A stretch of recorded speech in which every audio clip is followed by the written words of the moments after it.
In today's video, I'm going to teach you how to share Hostinger account. By the end, you'll be able to give a teammate, client, or developer the exact access they need without sharing your own password, and you'll know how to keep everything secure along the way.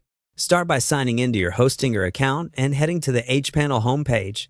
This is the main dashboard you see after logging in. Take a moment to make sure you're in the right account, especially if you manage multiple projects. On the left-hand menu, look for the section labeled Account Sharing.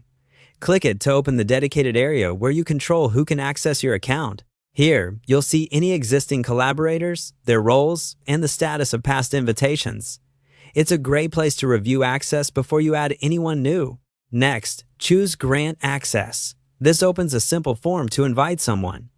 In the email field, type the email address of the person you want to share your account with. It should be the same email they use, or plan to use, for their Hostinger login.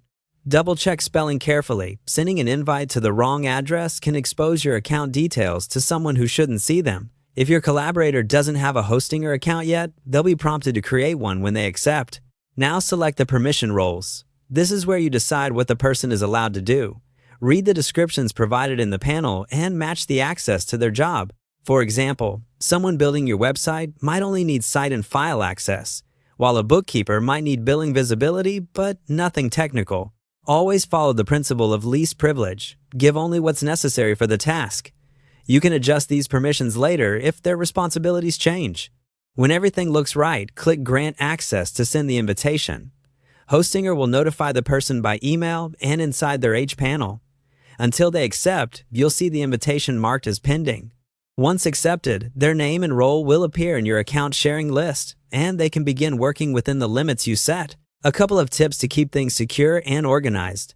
Share access only with people you trust, and avoid sending any passwords or security codes directly. If your collaborator says they didn't receive the email, ask them to check spam and confirm the address you used. You can return to account sharing anytime to review, modify, or remove access as your project evolves. That's it. You've successfully shared your Hostinger account while staying in control of who can do what.